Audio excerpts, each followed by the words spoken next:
वंदे मातरम विवाद पर बीजेपी और कांग्रेस आमने सामने। बीजेपी ने कांग्रेस पर तुष्टीकरण की राजनीति के आरोप लगाए। वंदे मातरम पर बीजेपी का कांग्रेस पर बड़ा हमला। 1937 के फैसले को लेकर फिर से सामने आए दोनों ही दल। वंदे मातरम पर बीजेपी का प्रस्ताव पारित। कांग्रेस के सिर्फ 2 अंतरे गाने के फैसले का खुलकर विरोध। समित पात्रा का कांग्रेस पर सीधा वार। पूछा, संसद बड़ी या कांग्रेस कार्य समिति? संविधान से बड़ा कोई नहीं। वंदे मातरम की पूरी विरासत की रक्षा करेगी बीजेपी। कांग्रेस के फैसले के खिलाफ देश भर में अभियान चलाने का ऐलान। वंदे मातरम पर बंगाल में सियासी संग्राम तेज हुआ। शुभेंदु अधिकारी बोले, बंगाल में रहना है तो वंदे मातरम गाना होगा। राष्ट्रवाद पर कोई समझौता नहीं। शुभेंदु अधिकारी का दावा। जादवपुर यूनिवर्सिटी में भी स्थापित करेंगे राष्ट्रवाद। टीएमसी का पलटवार। वंदे मातरम के सम्मान पर बीजेपी से सीख लेने की जरूरत नहीं है। वंदे मातरम पर बंगाल में सियासी टकराव। शुभेंदु के बयान पर टीएमसी का पलटवार। स्वतंत्रता सेनानियों ने इसे आजादी की लड़ाई का नारा बनाया। जादवपुर यूनिवर्सिटी को लेकर भी शुभेंदु अधिकारी का हमला। टीएमसी ने बीजेपी के इतिहास पर सवाल उठाए। पुणे में छात्रों की गूंज कार्यक्रम में राहुल गांधी का महिला अधिकारों पर जोर। बोले, महिलाएं किसी के अधीन नहीं हैं। हजारों छात्राओं के बीच राहुल गांधी का संदेश। मनुस्मृति के उद्धरण को बताया शर्मनाक। बोले, महिलाएं खुद की मालिक। जंतर मंतर पर लड़कियों के बयान को लेकर प्रधानमंत्री मोदी पर राहुल गांधी का निशाना। राहुल गांधी ने पूछा, भेदभाव क्यों? राहुल गांधी के आरोप पर बीजेपी का पलटवार। केंद्रीय मंत्री मुरलीधर मोहोल बोले, जनता काम के आधार पर मोदी पर भरोसा करती है। अमित मालवीय ने कहा, भारत की सभ्यता को अंग्रेजी के चश्मे से पढ़कर समझने का दावा नहीं किया जा सकता। देश आज मना रहा है चंद्रयान 3 की ऐतिहासिक सफलता की तीसरी वर्षगांठ। 23 अगस्त 2023 को भारत ने चांद के दक्षिणी ध्रुवीय क्षेत्र में की थी सफल सॉफ्ट लैंडिंग। प्रधानमंत्री नरेंद्र मोदी ने राष्ट्रीय अंतरिक्ष दिवस पर देशवासियों को बधाई दी। बड़े सपने देखने और नई ऊंचाइयों को छूने का आह्वान किया। अमित शाह ने राष्ट्रीय अंतरिक्ष दिवस पर देशवासियों को दी शुभकामनाएं। चंद्रयान 3 की सफलता और इसरो के वैज्ञानिकों की सराहना की। राजनाथ सिंह ने राष्ट्रीय अंतरिक्ष दिवस पर शुभकामनाएं दी। चंद्रयान से गगनयान तक भारत की अंतरिक्ष यात्रा की सराहना की गई। प्रधानमंत्री मोदी के 25 साल के सार्वजनिक जीवन पर बीजेपी का सेवा संकल्प अभियान। 17 सितंबर से देश भर में चलेगा महीने भर का अभियान। महंगाई पर कांग्रेस का मोदी सरकार पर हमला। खड़गे बोले, चीनी के दाम बढ़े, सरकार बताए इसकी वजह क्या है। योगी आदित्यनाथ ने 3,54,000 मिड डे मील रसोइयों के लिए कैशलेस चिकित्सा कार्ड वितरण का शुभारंभ किया। रसोईया माताओं और बहनों के सम्मान और स्वास्थ्य सुरक्षा पर जोर। कन्नौज सोना तस्करी पर अखिलेश यादव का बड़ा आरोप। पुलिस बरामदगी में 26 बिस्किट्स की जगह 10 दिखाने के पर सवाल उठाए। दिखाया 16 गटकाया। भाजपा की पुलिस की माया। मायावती ने जंतर मंतर पर आरक्षण विरोधी प्रदर्शनों को बताया अनुचित। SC, ST, OBC हितों की अनदेखी को लेकर कांग्रेस पर निशाना साधा। मायावती ने कहा, आरक्षण के संबंध में ऐसा कोई भी कार्य नहीं होना चाहिए जिससे विकसित और सम्मानित देश बनाने के संवैधानिक कार्यों को आघात पहुंचे।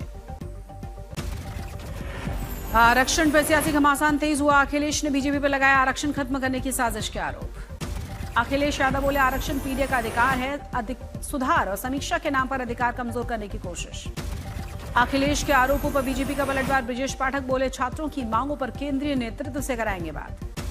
जंतर मंतर के प्रदर्शन पर चिराग पासवान का बयान। बोले, आरक्षण संवैधानिक अधिकार है, खत्म करने का सवाल ही नहीं। केंद्रीय मंत्री जेपी नड्डा ने चल रहे खरीफ और आने वाली रबी सीजन के लिए खाद्य विभाग की तैयारियों की समीक्षा की। कहा, किसानों को खाद की उपलब्धता सुनिश्चित करना हमारी प्राथमिकता। सीएम भगवंत मान की पत्नी ने पूर्व जज को भेजा कानूनी नोटिस। लगाया था रेप केस दबाने के लिए 5 करोड़ मांगने का आरोप। गुरप्रीत कौर ने आरोपों पर भेजा कानूनी नोटिस। पंजाब में सियासी घमासान उसके बाद तेज हुआ। 5 करोड़ के कथित रिश्वत आरोपों से घिर गई है पंजाब की सरकार। विपक्ष ने जवाब मांगा। गुरप्रीत कौर पर आरोपों को आम आदमी पार्टी ने बताया बेबुनियाद। विपक्ष ने सरकार को घेरा। सीएम भगवंत मान की पत्नी पर आरोपों से गरमा गई है सियासत। मंत्री हरभजन सिंह बोले, चुनावी फायदे के लिए बदनाम करने की कोशिश।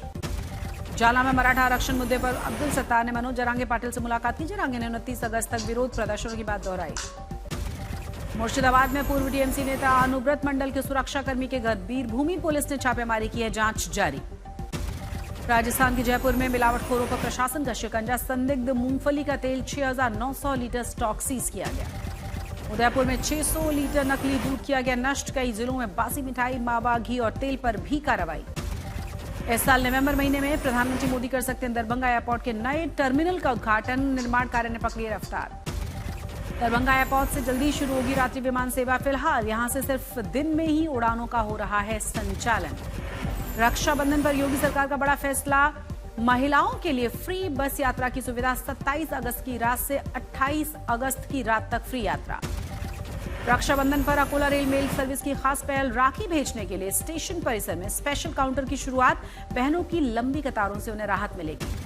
देश के कई हिस्सों में मानसून सक्रिय है। पश्चिम बंगाल, ओडिशा, उत्तराखंड के अलावा हरियाणा और चंडीगढ़ में बारिश की संभावना। उत्तराखंड के कई हिस्सों में गरज चमक के साथ जारी रहेगी बारिश। पौड़ी, नैनीताल, पिथौरागढ़, बागेश्वर, चमोली और उत्तरकाशी के लिए भी अलर्ट जारी।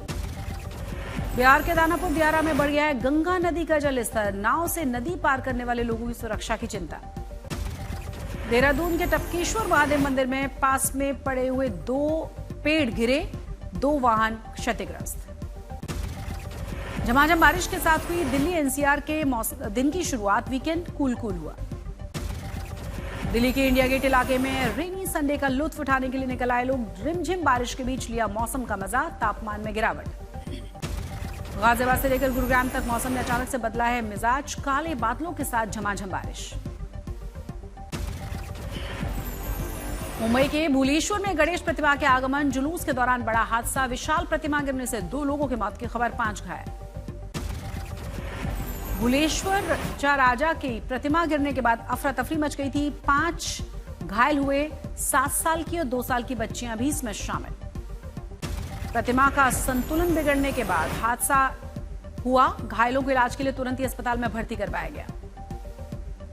उड़ीसा तट से 240 नॉटिकल मील दूर पर बंगाल की खाड़ी में पनामा के झंडे वाला मालवाहक जहाज डूबा। यह जहाज ओडिशा से आयन अयस्क का कार्गो लेकर सिंगापुर जा रहा था। जहाज पर 24 क्रू मेंबर्स थे, जिसमें 20 चीनी, 3 म्यांमार के नागरिक थे। एक क्रू मेंबर बांग्लादेशी था। इंडियन कोस्ट गार्ड और इंडियन नेवी ने मिलकर रेस्क्यू ऑपरेशन किया। पटना के मनेर थाना गेट के पास फायरिंग के मामले में 3 की गिरफ्तारी, पूछताछ जारी। सूरत में पुलिस की सर्विस रिवॉल्वर से चली गोली। ठेले पर खड़े 45 साल के शख्स को गोली लगी। जांच में जुटी है पुलिस। ग्रेटर नोएडा में बड़ा हादसा। 14वीं मंजिल से गिरकर 2 मजदूरों की मौत हुई। सेफ्टी बेल्ट टूटने का आरोप। मध्य प्रदेश के श्योपुर जिला जेल से कैदी फरार हुए। दीवार फांदकर भागा। पुलिस ने सर्च ऑपरेशन शुरू किया। इटावा में पुलिस भर्ती की तैयारी कर रहे 25 साल के आकाश की दौड़ते समय मौत हुई। सिपाही बनने का सपना अधूरा रह गया। अजमेर के जेएलएन अस्पताल में महिला ने डॉक्टर पर छेड़छाड़ और अश्लील हरकतों के आरोप लगाए। हंगामे के बाद जांच शुरू की गई। अजमेर सेंट्रल जेल में नशे का खेल बेनकाब हुआ। 500 रुपए में बेची जा रही थी नशीली गोलियां। नोएडा में काम करने वाले आईटी इंजीनियर की पीट कर हत्या। ससुराल पक्ष के 4 लोगों को हिरासत में लिया गया। श्रीलंका के साथ कोलंबो में आज से दूसरा और आखिरी टेस्ट शुरू हुआ। टीम इंडिया ने चुनी है बल्लेबाजी। खेल मंत्रालय ने जापान में होने वाले एशियन गेम्स में 492 खिलाड़ियों के भारतीय दल को मंजूरी दी। टीम में 265 पुरुष हैं, 227 महिलाएं। भारतीय टीम में सबसे ज्यादा एथलेटिक्स खिलाड़ी हैं। टीम में 35 पुरुष और 38 महिला खिलाड़ी। 30 सदस्यीय निशानेबाज टीम में मनु भाकर प्रमुख नाम है। टीम में 15 पुरुष हैं और 15 महिला निशानेबाज। 20 सदस्यीय बैडमिंटन टीम में पीवी सिंधु, लक्ष्य सेन को जगह मिली। सात्विक, चिराग और गायत्री त्रिसा की जोड़ी भी टीम में शामिल। भारतीय दल ने नीरज चोपड़ा, मनु भाकर, मीराबाई चानू, लवीना और अंतिम पंघाल जैसे दिग्गज इसमें शामिल हैं। 19 सितंबर से 4 अक्टूबर तक चलेंगे एशियन गेम।